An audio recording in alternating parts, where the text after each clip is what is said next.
Well, howdy folks. I know it's been a minute. Again, I'm bad at this. I got no excuse. Well, actually I got lots of excuses. I've been busier and crap, which I'll show here in a minute. Kind of explain some of what goes on, kind of in my life, I guess. But anyway, what I do want to show and highlight is two new bikes that I got. We have here a 1974 Suzuki TC-125, and as you can see, I was a very bad YouTuber person, and kind of started dorking with this thing. This one had no spark, and I did some playing around with it, and yeah, I did replace the points, which is a total pain in the ass, and I kind of need to show how to do this on these bikes. They say you need a dial gauge to put down the top of the cylinder, but you can kind of do it with taking the magneto off, and there are marks on the inside. Actually, if you look, let me see if I can get it right here. Right there, you'll see there's a hash mark and there's a little point. You know, at that point, you're pretty much at top dead center, and they say to go backwards a little bit. So what I found is, you know, once you put the points in, and getting the correct style of points is also a kind of pain in the ass, but I made do. And then you can access it through this slot here where my finger is, and there is a Phillips head screw. You can just loosen that and kind of adjust your gap. It's kind of a pain. I need to get some different feeler gauges that aren't magnetic, because when you shove them through the inside of this, they like to stick to the magnets. So, but anyway, I will fire this bike up on another test, which I'm going to do a restore on this. Kind of, you know, I don't know if I'm going to do a full restore, but this is definitely the little brother to the TC-185 I got out back, which you can't see it. I've got the pan over the other room, but this lever right here, where my finger is, this machine is a 4-speed, whereas the TC-185 is a 5-speed. But this also has a high and low, so it's basically an 8-speed. So tires are shot, they're dry rotted. I got some new ones coming. The oil injection system, if you look down in there, see all that oil pooled down in there, it's leaking. So I've got to yank that thing out of there, which I'll probably go ahead and record that. I'm guessing that it's got these old paper washers in it that probably failed, because it's pretty spotless inside there. The rest of the bike, it looks like crap, but it's pretty complete. So the owner says it's missing a headlight, and it doesn't have the turn signals, which some they do show pictures with them and then without them. So I don't know if I'll add turn signals back onto it, but it was missing a bolt. There is a plug under here somewhere, right about where my finger is. Let me see if I can get under there. Let's see if you can see. There is a, I don't know if you can even see that. Right about there, there's a little plug. It's a clean out plug. Missing the bolt. The TC, which I'll get to this bike here in a minute, I have a TS-125. It had the bolt, so obviously can't find it somewhere, anywhere. It's a M10 by 1.25. So I found a nut bucket in my nuts, in my bucket of nuts. I found a bolt that would fit. It was an M10 1.5, and I just cut it and rethreaded it, and it worked fine. But this bike here is a 75 TS-125. No high-low and 5-speed. So now he said this one had spark, but he didn't know if he ran it. And this one's got a headlight, which you have to look at these guys. I got these two Yamahas out back that are pretty much basket cases. I don't even know if they're worth restoring. I need to see if those were, I think they're DT, one's a DT100. But I need to see if they were 6 volt or 12 volt, because I may be able to use the lights to fix this one. So anyway, this side panel here obviously was found and put on there. It's not orange like the bike. Here's the side cover. Went to AutoZone and Advance and O'Reilly's to see if I could find any kind of orange to match close to this. and you can't. So, and you know, honestly, I mean, it's, you know, a 74. Getting this paint or custom made paint for 3 panels, the tank and the 2 side panels, you know, would be just, you know, I looked on eBay and I think somebody had some similar type paint. It was like $80 for a spray can. It's like, well, that's freaking ridiculous. So I was looking around, and lo and behold, let's take a walk, because I found something I think will work. My trusty Kubota BX25D. Now this thing is fairly weathered, scratched up. I think it's maybe a 2012, but use the crap out of it. But here you go. Now if I take this orange paint and I put several coats of clear on it, the Suzuki paint has a little more red in it, I think, than the Kubota orange, but it's pretty damn close. It's closer than the Husqvarna orange, which I got to fix my mower deck right there, because I popped my wheel off of it, and I should have recorded that because that was a total fiasco. But anyway, I got some paint to paint that, and I was too lazy to get to the Kubota dealer and buy their, I'm sure it's got awful expensive paint. But I think that'll work, and it'll be close enough. It's not like this thing's going to be a museum restoration by any stretch. So this one has the side cover on this side, and I do have the missing side cover for this side somewhere here. But the back bumper, back fender, oh, this thing's in rough shape. However, I do have an idea, because I'm an idea man. Of course, you know, in one of my videos, I can powder coat. So one of the dilemmas I had was, how do you powder coat Bondo? Because it's not metal. Well, I got metal filler. So what I'm thinking I could probably do with this back fender as a test, because a lot of these parts are expensive to get off of eBay. And that Kickstarter there, for example, Yamaha obviously used the same style of Kickstarter, because I got these 2 bikes out back, and that's the Kickstarter off one of the Yamahas, you know, versus paying $70, you know, to $100 for a Kickstarter, you know, on eBay. So anyway, I think what I may try to do is tack weld this, sand it smooth, and then use that metal filler, you know, to fill this out, and then just powder coat it silver. Why not? You know, these ain't brand new bikes. They're never going to be brand new again. So, but anyway, kind of wanted to highlight these and the projects that's going on. And I do apologize for not showing what I was doing here. But, oh, anyway, because I get sidetracked so easily. I'm pretty sure the oil injection system is working, because, well, it's got oil down here, so I'm assuming on these Suzukis it goes here and here. That's why you don't want to disable the oil injection system on these, because it actually oils the cylinders and part of the engine, you know, the crank and stuff. So unlike the Honda Express, where you can bypass it and just run premix in it and call it a day. So the guy did clean the tanks. They are both pretty spotless, and I did put the petcock on. I got a petcock for the other one. So this one does have spark now, so we're good to go. I want to take the carb off, because I was kicking it the other day and I couldn't get it to fire, but I noticed when I took that bolt out of the bottom of this exhaust, gas poured out of it. So obviously the float bowl is stuck open, and it's just dumping fuel into the cylinder when you kick it over. So that's another issue, but we'll get that fixed. And I did get a new kickstand spring. So like I said, I do have new tires coming for these. The front tire on the TS over here is actually in pretty good shape. It's not dry rotted. These are dry rotted. I probably could have just left them, but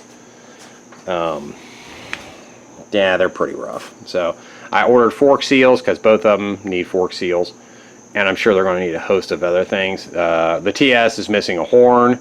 This one is, they're both 6-volt bikes, and the horn does not work on this one. So So, and if you guys get any these 6-volt bikes, let me give you a little tip here. You can get these little batteries. They're for camera systems, crap like that. They work perfect. They're 6-volt, and you can get 2 of them for, I don't know, 20 bucks, if that. So, and they work just fine because I use them in the Honda Expresses. No, yes, the Honda Express and the Trail 90s, because those are 6-volt. So anyway, on to my slacking of producing videos. Those guys are coffee beans. I am a coffee roaster. We used to have 2 coffee shops and we sold them, but we still supply coffee to them. So what you're looking at here is all green beans that we roast. You're probably wondering, why the hell you got this in your garage? Well, that's a long story, but I'm adding on to the garage. So that will be in an air-conditioned, sealed place to keep humidity and stuff out of the beans, which does cause problems with the roaster. So, but that's where it's at temporarily. So it's been very crazy, and as you all know, we got a house in Florida as well, so I've been bouncing between Florida and here, which I've got to put another video out, part 3 to our updates on the Florida house. But we come over here, and this is, for now, our roaster. This is a 1.2 kilogram roaster. Doesn't roast a lot by any stretch. Max I can do is about 6 pounds in this thing at a time. But this is a North roaster, Mill City Roasters. Had this thing since about late 2012, and probably, I mean, I haven't messed with other roasters, but I can say without a doubt, Chinese roaster, well worth the money that I paid for back in the day. They're a little bit more expensive now, but this thing is cranked out, I ain't kidding you, several 100,000 pounds of coffee. And the only thing that is broke on this is this right here. This is your chaff collector. Okay, so when you're cooking your beans, it sucks all the chaff off of them, and it deposits it down into here, which, as you can see now, it is packed full. I need to vacuum that out again. I've been doing a lot of roasting this week. But this fan is the only thing that goes out, so they do have them, and I cleaned it out again, but it's kind of, you can't take the blades out of it, so it's really hard to clean. And I'll show it on another video, but I've got I think a workaround for that. But yeah, outstanding. So this is all this stuff that's in here now will be moved once we add on to the garage, and then this will be the full-fledged roasting facility inside here. And I'm also looking at getting a much bigger roaster, so that will, I can then roast a lot more at one time instead of, cranking out, basically 5 pounds after it roasts. So that is what has been going on.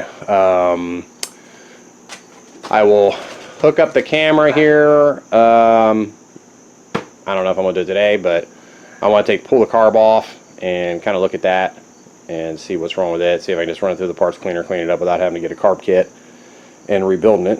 And then we can see if we can get this thing to fire up. And then the same with this one here. Like you said, this one didn't have spark, but it does have spark now.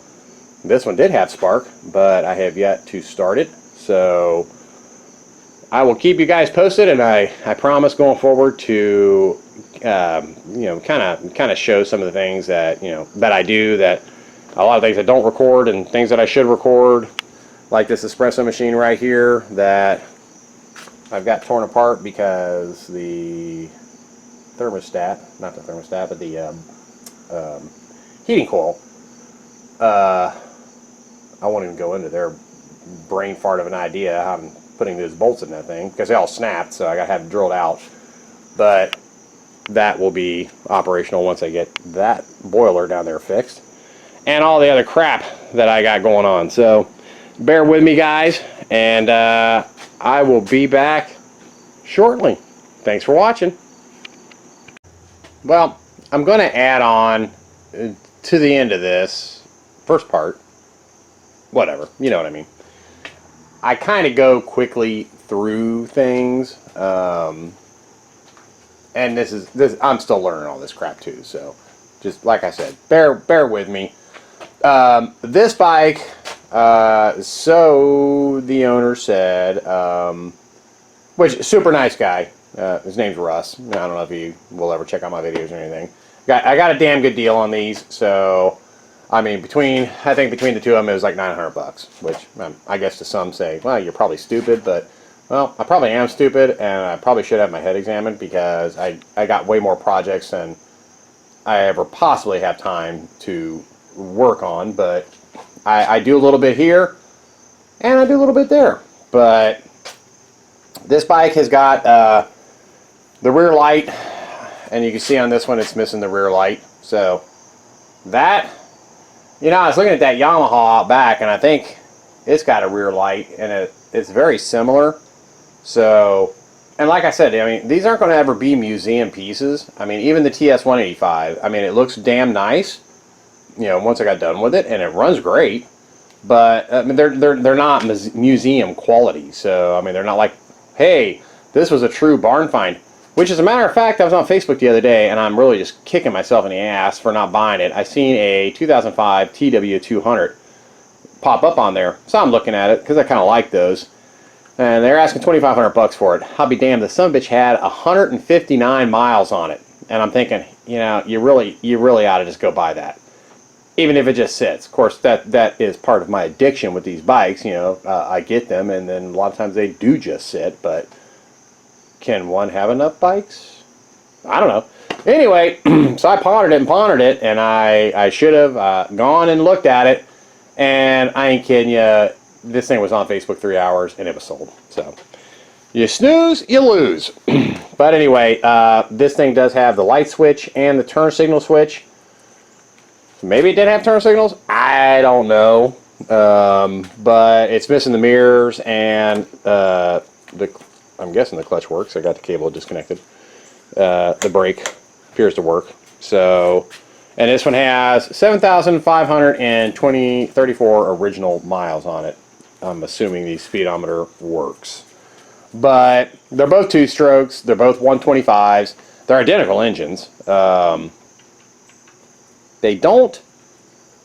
The side covers are definitely different on these versus the 185. And I think that one over there, which I'm pointing at, is missing the chain guard piece that this one has, because let's go for another walk. I got this piece over here. Excuse my crap. Oh, because trust me, I cannot wait to get the added onto the garage. So here's the piece for the other side, right here, and that's the high-low shift lever. I ran this through the parts washer, and this thing was pretty freaking nasty. So, but it cleaned up pretty well. I still got some more cleaning to do on it. But there is no cover there on that one. But it looks like this one should have a cover on it. Let's double check that, because I may have to be researching another part. Oh, most definitely. There are 2 screw holes right there, and so it's missing that piece. So, note to self, I did notice on the other side that the brake switch is broke, but I think any cheapo Chinese brake switch that has a similar screw-in type will work. Like I said earlier, they are both 6-volt bikes, so, which is mainly just for your headlights and stuff. I mean, I guess, I don't know what the deal was back in the day with 6-volt everything, but under the seat looked good. The guy did put seat covers on them, so I ain't got to worry about buying that. Tank strap broke, but even the new ones, I got one for the TS-185, and this thing was supposedly brand new, and it was a big piece of crap because not long after I put it on, it snapped. So it's like, well, either it was ancient or they're just crap. But that's the oil tank, I should say. So that's there. There again, this bike, no turn signals. But you know what? I don't even know. I mean, it's got the switch, but just because it's got the switch doesn't mean it came with turn signals. This, for example, this is our 65, which I did some videos on this, and I feel bad because it's filthy and I need to finish it and finish the tank. I mean, the bike's done. It is leaking some oil, which I got seals for that, for the oil injection unit, because I replaced them on the Trailmaster 80. So, but this thing had a switch, and it definitely did not come with turn signals, because in 1965, turn signals were not mandatory. I don't think it was mandatory until like 74, 75 on motorcycles. So these may or may not have came with them. Who cares, you know. Hand signals. Well, I mean, I can wire up turn signals. That ain't no big deal. You can put cheapo Chinese turn signals on it. No rear rack on this one.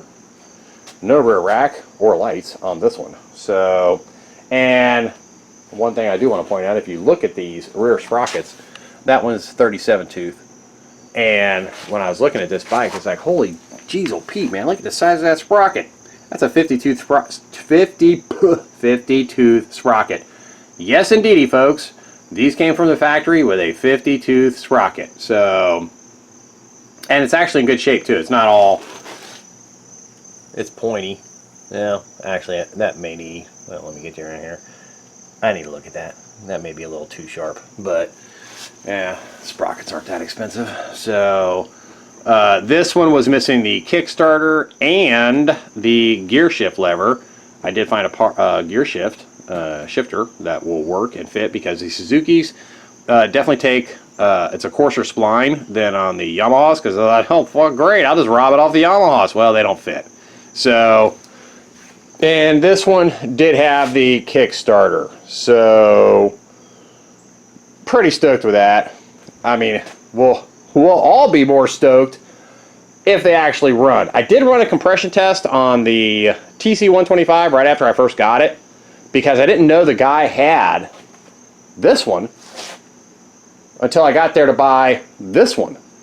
And if I'd had brought enough money, I would have bought both of them. Instead, I had to drive another hour and a half, you know, to go back and get this one right there. So, anyway, but as soon as I got this one back, the compression was only reading about 100, which will be fine on a two-stroke. It should be probably around 140, 150. But once we get it running, then we can do another compression test and see if that improves, because it might, or it might not. Worst case, pull the head off, get a piston, rings, put it back on, call it a day. You know, I think I've covered that in some of the videos. It's really not that complicated on these two-strokes, which is one of the beauties of why I like two-strokes. I just noticed this is bent. So, yeah, but both of these have the adjustable shocks. That one looks a bit gnarled down in there, so somebody must have actually used it. And, but like I said, I got fork seals coming. This needs the bracket that is right there to keep that ignition switch, but I do have the original Suzuki keys. And I don't know, the locks are on here for the front forks, but I don't know, I haven't tried them. Here's the gas can. I overlooked that in the previous video. Yes, this one definitely needs fork seals because it likes to stick. That or it's missing fluid, one of the two, I haven't even checked. But I covered that in the TS-185 video on how to remove the fork seals, so I doubt I'll go over that process again. I don't know, I think the brake, yeah, the brake is pretty much seized up, the front brake on this one. So, yeah, big deal. We'll take it off, take a look at it, see what the deal is. But you know what? I mean, I look at these things and you know, you can't beat it. I mean, $900 for the two of these things. You sink a few bucks in some parts, and I do keep I keep track of all these, you know, bikes, and when I buy stuff for them, you know, I put it into a spreadsheet so I know, you know, how much money I've got into them. You know, not including my time, you know, time and effort. But you can get something like this, like, you know, so I split the difference between the two, $450 a piece, all right? And you can't beat that with a stick, guys. I mean, you get these things running, put a few bucks into them, and you got a damn nice bike, you know, that'll go just as good. I mean, I know this is a 125, but I can guarantee you, this thing would probably smoke one of those Chinese 250s. you know, but because I know that 185 will definitely smoke a 250. So, I mean, that thing's got some balls to it. Oh, and I'm missing the chain guard on the TS. So, yeah, there are some parts I'm going to have to source on eBay, but, you know, some of this stuff's cheap, some of the stuff's not so cheap. Paint, not so cheap, but, you know, this one, the decals are 60 bucks, 65 bucks. I've done reached out to a person who makes them, and they have the identical decals, but they say 250. So I've done reached out, and I'm waiting to hear back from them to see if they can make them with a 125, like that. And he also has this, and he has the CCI label. So, you know, I mean, all in, I could spend 450, maybe another couple $100 in parts. Excuse me. And, you know, you have a damn good running bike, easy to maintain, for under $1,000. So, what's not to love about that? You know, you just got to get dirty and work on crap that you really have no clue, but we'll figure it out. And yes, I did buy a climber's manual for it. I bought it to do the points, but I got the points in and had Spark before I ever got the book. So, you know, for what it's worth. Maybe it'll have some other pertinent information in it. But anyway, I just kind of wanted to go over some of these things because I know I kind of ramble and go quickly over a lot of this stuff and don't really discuss, you know, because a lot of this stuff, I don't know, I got to research it too. But, I mean, a carb is a carb is a carb. You know, exhaust is exhaust, you know. I mean, I tried out to buy bikes where I know it needs bottom end work, which, you know, can I do it? Yeah. Do I want to do it? No. So if I can buy something that has decent compression and, you know, I can throw a little bit of money into it and get it working, and whether I keep it, which I still have a lot of my stuff, you know, or I move it on, you know, you're not going to get rich doing this kind of crap. So, you know, anybody thinks, hey, I'm going to get into the business of getting these old bikes and fixing them up and selling them and making a gazillion dollars. Well, I mean, the market is good right now, but still, you know, you're not going to get rich doing this stuff. I do it more as a it's broke, and can I make it work? Can I make it run? You know, can I fix it? Can I make it, you know, ride up and down the road and not break down on you? And, you know, this stuff here was just ancient like myself. The Trailmaster is a 64. I was born in 64. This is a 65. Questionable because it actually may be a 64 as well. And I mean, it's just pretty cool to take something like this. And no, unfortunately, Yamaha. Well, actually, maybe they did do them in black. I can't remember. I don't think they did. But you know, it's cool and it functions and it rides and you can zip up and down the road. It's not going to scare the crap out of you. You just have fun riding a vintage bike, you know, that, you know, you fixed, you restored, and, you know, you have that self-satisfaction with doing something. So that's kind of why I do a lot of this stuff with these bikes, because I enjoy it. So anyway, folks, I know my other one I talked about, the coffee stuff. That is my actual shop van. I have a small internet business here as well that I would love nothing more than to simply get rid of, because I don't like climbing towers anymore. You know, I'm not afraid of heights, but I just don't really feel like hanging off, you know, 100 and 300 foot towers anymore. So anyway, that keeps me busy along with the coffee roasting stuff. So hence the lack of videos and bouncing between Indiana and Florida. So anyway, bear with me, guys. I do appreciate, you know, all you people who subscribe and watch my stuff. And I'm no expert. I'm not a bike genius. I'm not a bike expert. You know, a lot of this stuff I have no clue about either. You know, I muddle through it and do what I can. You know, I try to be creative. I know on what was it, the TS-125, which is actually a 12-volt system. You know, taking a headlight, you know, from my Tacoma and mounting it in there instead of buying a, you know, very, very expensive, overpriced sealed bulb unit and modifying it to work. So that was kind of cool. You know, I like that, and it's got a newer, really super nice bright headlight now.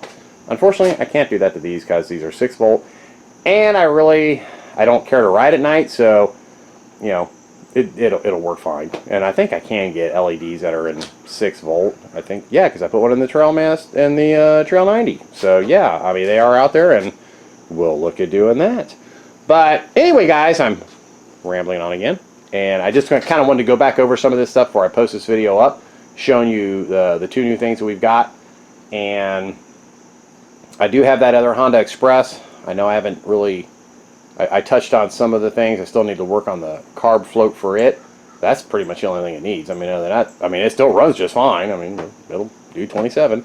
So, and I'm trying to think what other projects I got going on right now, other than the house, the moving the shop, moving all my stuff, adding onto the garage, and, well, let's walk over here. Let's go for another walk.